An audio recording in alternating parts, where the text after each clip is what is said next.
Assalamu alaikum, dear students and teachers. This video is to differentiate between Pakistan Studies, IGCSE Edexcel, and Cambridge syllabus.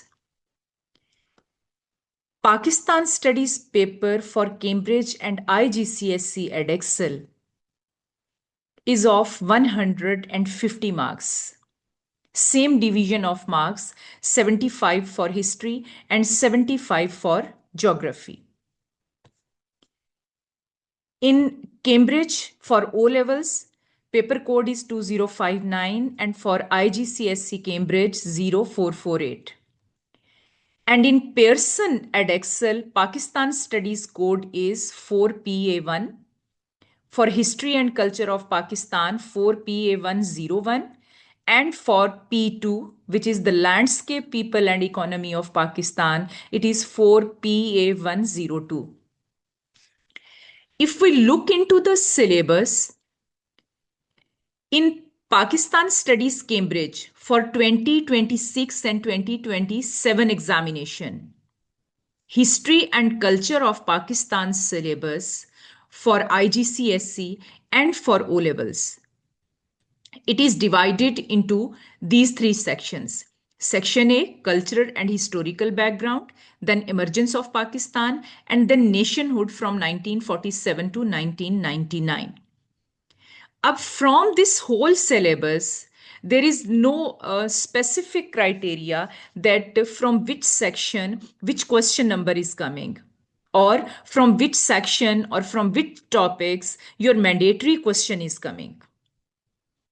But if we look into Pearson syllabus, so this syllabus is divided again into three sections. Section A, which is the emergence of Pakistan. Section B, again 3 topics in it. And section C with 2 topics. If we look into all these questions, so for section A in Pearson Edexcel, you know that from section A, question number 1 is designed for the paper, which is from 1927 to 1971. And this is the mandatory topic. बच्चों को पता होता है कि our mandatory question, it is designed from 1927 to 1971 era, starting from Simon Commission and ending at separation of East Pakistan. This is section A, question number 1. Then come towards section B. In section B, we have question number 2, question number 3, and question number 4. And examiner gives you choice in this section that out of these 3 questions, you have to attempt only one.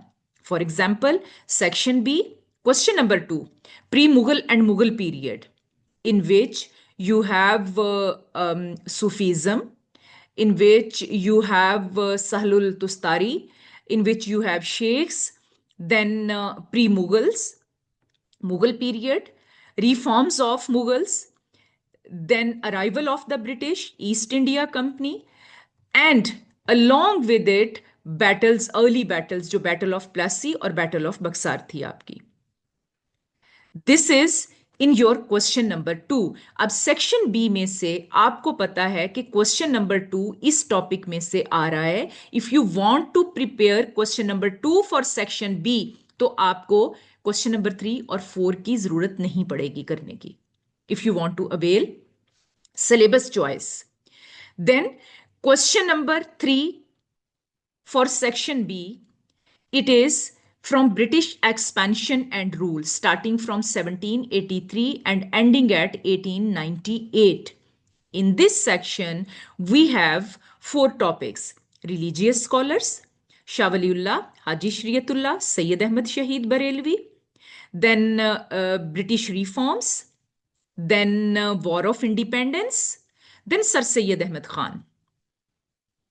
अब अगर आप question number 3 prepare करना चाहते हैं for section B, तो आप इन topics को prepare कर लें, क्योंकि आपको पता है स्पेसिफिकली क्वेश्चन नंबर 2 किन टॉपिक्स में से आ रहा है, क्वेश्चन नंबर 3 किन टॉपिक्स में से आ रहा है, और क्वेश्चन नंबर 4 किन टॉपिक्स में से आ रहा है। एज आपको इन तीनों टॉपिक्स में से सेपरेट क्वेश्चंस दिए होंगे 25 मार्क्स के, और आप तीनों में से कोई एक चूज कर सकते होंगे। Coming towards question number 4, which is again part of section B. Question number 4 is from Growth of Political Awareness and British Reforms, which is starting from Indian National Congress and ending at the end of Khilafat movement, including Delhi proposals. सो अब आपकी choice है कि आप ये तीनों questions prepare करें ताकि आप के पास एग्जाम में चॉइस हो, या it's up to you if you want to avail the syllabus choice by looking only into one question for exam purpose, so that आपके ऊपर इतने लेंथी सिलेबस का बर्डन ना हो, प्रेशर ना हो, and specifically by choosing one question only for exam purpose आपकी बहुत अच्छी तैयारी हो जाएगी, ग्रूमिंग ज्यादा आएगी इस सब्जेक्ट में, और आप ज्यादा अच्छा ग्रेड अटेन कर सकते हैं। Furthermore, coming towards section C, if we look into section C, in section C we have two questions again. Question number 5, which is from 1971 to 2013's government. इसका मतलब है कि आपको क्वेश्चन नंबर 5 अगर prepare करना है क्वेश्चन सेक्शन सी में, तो आपको separation of east Pakistan, then Zulfikar Ali Bhutto की government, after that Zia, Benazir, Nawaz Sharif, again Benazir, Nawaz Sharif, Musharraf, and then Zardari's era for question number 5। अब सेक्शन सी के अंदर अगला क्वेश्चन है हमारा question number 6। It means that section C में we have question number 5 and question number 6, out of which you have to attempt only one. या आपने 5 attempt करना है या आपने 6 attempt करना है। और क्वेश्चन नंबर 6 जो है, it is about Pakistan with rest of the world, ठीक है, जिसमें आपका पाक इंडिया, पाक यूएसए, पाक सोवियत यूनियन, पाक चाइना, पाक Iran, Pakistan and the Muslim countries, Pakistan Bangladesh, ये सारे कंट्रीज आते हैं, और उसके साथ ऑर्गेनाइजेशंस जैसे यूनाइटेड नेशंस है, सार्क है, ओआईसी है, नैम है, सीटो है, सेंटो है, इनको प्रिपेयर करना पड़ेगा। लाइक या सिर्फ Pakistan with rest of the world, और या फिर आपने गवर्नमेंट्स करनी है from 1971 till 2013। Now it's still up to you कि आप ये वाला क्वेश्चन किस तरह से अटेम्प्ट करेंगे, ये वाला section. You are attempting question number 5 और question number 6। This is all about history paper for IGCSE Edexcel. Mandatory question का आपको पता है, which is question number 1 coming from 1927 to 1971 era. Section B में आपके पास 3 क्वेश्चंस हैं, 3 क्वेश्चंस आएंगे सेक्शन बी में, with question number 2, question number 3 and question number 4। It's your choice whether you are preparing only one question according to exam pattern, or you are preparing all to avail choices in the paper. It's better to choose only one question, as since 2017 my students, most of my students, they are choosing question number 3 or question number 4। Pre Mughal and in Mughal period में जो आपका Sufism का topic है, जिसके अंदर सहल तुस्तारी आता है, जिसके अंदर शेख्स आते हैं, जिसके अंदर सूफीज्म का एक इतना एक्सपेंडेड टॉपिक आता है, ये प्री मुगल और मुगल पीरियड को डिफिकल्ट कर देता है। That's why most of the students, अगर मैं 100% में से कैटेगराइज करूं, तो माई 90% students they choose question number 3, और बाकी 10% जो है दे चूज क्वेश्चन नंबर 4। तो it's up to students choice कि वो क्या इसमें से चूज करना चाहता है। और सेक्शन सी में या आप गवर्नमेंट्स कर लें फ्रॉम 1971 टिल 2013, या सिर्फ आप Pakistan relations with other countries कर लें, तो आपका हिस्ट्री का syllabus specifically according to exam syllabus तैयार हो जाएगा। अब अगर हम देखें कैम्ब्रिज का जो सिलेबस चेंज हो रहा है, जो कि फर्स्ट एग्जाम आपका होगा from 2028. In this exam, Cambridge also divided its syllabus into 4 topics. 4 topics में जो कैम्ब्रिज का ये आपका सिलेबस है, इसमें the making of Pakistan 1857 to 47 आपका क्वेश्चन नंबर 1 इसमें से आएगा. Question number 2 would be from the shaping of Pakistan since 1947. Question number 3 would be from Pakistan and the global community. And question number 4 would be from society and culture in Pakistan. अब इनमें से आपको कोई से 3 questions attempt करने होंगे. It means that in 2028 to 2030 new Cambridge syllabus, you have a choice of 1 question. Like आपको 4 questions आएंगे एग्जाम में, and all 4 questions topics, you know that question number 1 is coming from 1857 to 1947. Question number 2 is coming from the shaping of Pakistan since 1947. Question number 3, Pakistan and the global community. And question number 4, society and culture in Pakistan. Again, society and culture of Pakistan, इसके अंदर languages और इसके अंदर आपका जो British buildings और architecture है, और इसके अंदर जो रिलीजियस स्कॉलर्स के इम्पैक्ट्स हैं, उसके अलावा बाकी सारे का सारा ये टॉपिक न्यू है. तो इसका मतलब है at any cost you have to prepare 3 questions. एक क्वेश्चन आप छोड़ सकते हो यहां पर भी, क्योंकि आपको पता है कि मैं कौन से क्वेश्चंस अटेम्प्ट करूंगा या करूंगी for the exam. All right. So in Cambridge 2028 till 2030 का जो न्यू सिलेबस है for Pakistan studies, history and culture of Pakistan, इसके अंदर your syllabus is divided into 4 topics, and out all these 4 topics will have one question in exam. Like individually from every topic there would be 1 question. Question number 1 from the making of Pakistan, question number 2 from the shaping of Pakistan, question number 3 from Pakistan and the global community, and question number 4 from society and culture of Pakistan. And out of these 4 you have to attempt only 3 questions. So this is the differentiation between history and culture of Pakistan, Pearson Edexcel, and history and culture of Pakistan, Cambridge, with new specification and with the old one जो कि हमारी continue रहेगी till 2027. Coming towards P2. If we look into the P2 paper, in P2, Cambridge, for the old one syllabus जो कि हमारा 2026 और 2027 में चलेगा. For that, all these topics we have to do, and any 5 questions would be designed from this syllabus. And it's not compulsory that each question would be from only one topic. Maybe one question would be the mixture of different other topics. So out of 5, we have to attempt only 3. If we look into Cambridge 2028 to 2030 syllabus for P2, the environment of Pakistan. So this section, this paper is divided into 3 topics.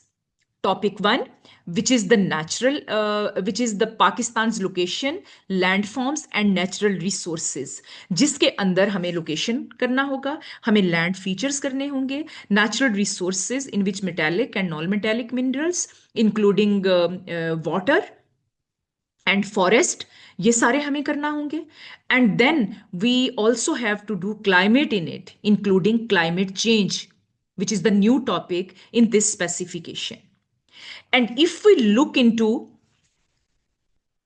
IGCSE Edexcel Pakistan Studies P2, which is the Landscape, People and Economy of Pakistan, in this paper, your syllabus is divided into 3 sections: the physical environment, in which location, climate, and biomes topic, which is not included in Cambridge. Then tectonic and glacial processes. Tectonic processes जो कि हमारे Cambridge के syllabus में उसको blue line किया गया होता है कि this is not part of the syllabus. Here tectonic processes एक सेपरेट टॉपिक है, ग्लेशियल प्रोसेसेस हैं, ठीक है. And then land forms in result of these processes. After that relief, जिसके अंदर टोपोग्राफिकल फीचर्स आएंगे, but these topographical features would also be specific. Examiner आपको बताएगा कि आपने कौन कौन से फीचर्स करने हैं और उन फीचर्स के कौन कौन से करेक्टरिस्टिक्स आपने करने हैं. Then drainage, hydrometeorological hazards in which we have tropical cyclones, we have flooding, and then section A जो है उसका लास्ट टॉपिक हमारा natural resources and their exploitation. यहां पर भी एग्जामिनर हमें स्पेसिफिक करता है कि हमने कोई से दो नेचुरल रिसोर्स अपनी चॉइस के चूज करने हैं, whether it can be water, forest, fish और मिनरल्स. और अगला नेचुरल रिसोर्सेज के अंदर वो टॉपिक देता है energy resources. And energy resources में भी वो हमें स्पेसिफाई करता है कि we have to do only two, one renewable and one non renewable energy resource. तो यहां पर बच्चे क्या करते हैं, नेचुरल रिसोर्सेज वही चूज करते हैं जो कि आपके एनर्जी रिसोर्सेज भी हों. So by choosing only two topics at the same time would be serving as natural resource and as energy resource as well. For example, if you are choosing water, so water would be served as natural resource as well as a renewable energy resource. And if you are choosing fossil fuels, any one specific fossil fuel like coal, तो coal आपको serve करेगा as a natural resource as well as a non-renewable energy resource. ठीक है. आपका जो Pearson का syllabus है, specification है, इसमें P2 के पेपर में देयर इज नो चॉइस, क्योंकि सिलेबस बहुत ही स्पेसिफाई है, कोई इसमें एक्स्ट्रा चीजें नहीं है. If we look into section B, तो लैंडस्केप, पीपल एंड इकोनॉमी में हमारा जो सेक्शन बी है उसमें एग्रीकल्चर आता है, ट्रेड आता है. एग्रीकल्चर में एग्जामिनर स्पेसिफिकली हमसे कुछ चीजें डिमांड करता है. वो हमसे कहता है कि factors affecting agriculture and strategies to increase agricultural production. बस ये जो चीजें डिमांड करता है. And after that food security. ठीक है. Then trade is the part of section B, globalization is the part of section B, TNCs is the part of section B, economic challenges is the part of section B. और economic challenges में भी आपकी specification में examiner आपको clearly बताता है कि कौन कौन से economic challenges आपने करने हैं. बहुत short and precise syllabus है इसका. On the other hand, अगर हम section B देखें, environment of Pakistan, Cambridge का, तो उसमें people and the places of Pakistan, ये पूरे का पूरा आपका पॉपुलेशन से रिलेटेड टॉपिक्स को कवर करता है. All right. और सेक्शन सी जो है, in landscape, people and economy for Pearson and Excel, this is all about population. तो कैम्ब्रिज का जो सेक्शन आपका बी, लाइक जो आपका क्वेश्चन 2 है, जो टॉपिक 2 है कैम्ब्रिज का आपका ज्योग्राफी का, वो आपके पेयरसन के सेक्शन सी से थोड़ा बहुत मिलता जुलता है. बाकी अगर आप बात करें क्वेश्चन नंबर 3 जो आपका आता है कैम्ब्रिज में, वो आपका आएगा developing the economy of Pakistan, employment, industry, energy infrastructure, फिर ग्लोबलाइजेशन, ट्रेड, टूरिज्म, ये इसके अंदर आता है. अब आप थोड़ा सा इसको देखें, IGCSE Edexcel landscape, people and economy of Pakistan, which is P2, there is no choice. Question number 1 would be from physical environment. Question number 2 would be from the human environment. Question number 3 would be from challenges for Pakistan. Each question is of 25 marks. और इसका जो pattern है अब, वो कुछ हद तक pattern की मैं बात कर रही हूँ, सिलेबस की बात नहीं कर रही, न्यू पैटर्न से मिलता जुलता है. बट जो आपका कैम्ब्रिज का न्यू पैटर्न है, उसमें आपका question number 1, it comes from topic 1. From here आपका क्वेश्चन नंबर 1 आता है कैम्ब्रिज का न्यू सिलेबस के अकॉर्डिंग, 2028 से 2030 का जो आपका सिलेबस है, अकॉर्डिंग टू दैट ठीक है। और आपका क्वेश्चन नंबर 2 कैम्ब्रिज का आता है from topic 2 which is the people and places of Pakistan. और क्वेश्चन नंबर 3 आपका आता है developing the economy of Pakistan which is topic 3। आपको इन तीनों क्वेश्चंस में से कोई सा एक क्वेश्चन अटेम्प्ट करना होता है इन सेक्शन ए। यानी सेक्शन ए में एग्जामिनर कैम्ब्रिज के न्यू सिलेबस में जो 2028 से 2030 का सिलेबस है उसमें आपको 3 क्वेश्चंस देता है। आउट ऑफ 3 क्वेश्चंस आपको 2 क्वेश्चंस अटेम्प्ट करने होते हैं। बट इसका मतलब ये हरगिज नहीं है कि आपने यहां से एक टॉपिक स्किप कर देना और अपनी मर्जी के 2 टॉपिक चूज करने हैं, क्योंकि आगे वो आपके पेपर में एक सेक्शन बी बना रहा है और वो सेक्शन बी के अंदर जो क्वेश्चन देगा that would be the compulsory question. और उसमें तीनों जो टॉपिक्स हैं ऊपर उनका कंबाइंड क्वेश्चन मिला के दिया जाएगा। But if we look into Pearson Edexcel, तो पेयरसन एडेक्सल में 3 क्वेश्चंस होंगे। All those 3 questions have to be attempted, no choice. Cambridge का जो पुराना सिलेबस है फ्रॉम 2026 और 7 तक जो चलेगा उसमें और जो अभी का पेयरसन का एडेक्सल का सिलेबस है देयर इज हल डिफरेंस। आप कैम्ब्रिज की बुक को कभी भी फॉलो नहीं कर सकते फॉर आईजीसीएसई एडेक्सल P2। इसके बड़े ही स्पेसिफाई सेपरेट नोट्स हैं, आप उनको अवेल कर सकते हैं। All right.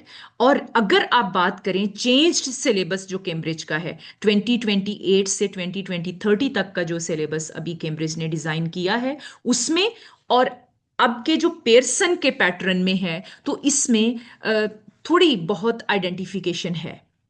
कैम्ब्रिज ने अपना सिलेबस थोड़ा बहुत पेयरसन की तरह का अलाइन किया है। जैसे क्लाइमेट चेंज ऑलरेडी पेयरसन में था, कैम्ब्रिज ने अब इंट्रोड्यूस करवाया है।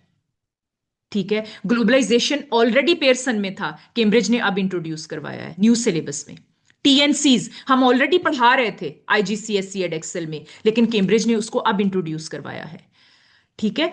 तो जो न्यू सिलेबस है लैंडस्केप पीपल सॉरी कैम्ब्रिज का for the environment of Pakistan, वो थोड़ा बहुत मिलता जुलता है आईजीसीएसई एडेक्सल के लैंडस्केप पीपल एंड इकोनॉमी के सिलेबस के साथ। और history and culture of Pakistan पे मैं ऑलरेडी बहुत डिटेल में आपको बता चुकी हूँ, न्यू सिलेबस के साथ भी और ओल्ड सिलेबस के साथ भी। I hope all the doubts are cleared now. Still, if there is any confusion, I'm always here to support you. I'm always here to help you in this regard, and it would be an honor for me to solve your queries. ठीक है। as this query was especially from a respectable teacher, that's why I took out some time from my busy schedule and made this video. Like in the morning she asked me for this, and in evening I'm making this video especially for my that dear teacher. Thank you so much.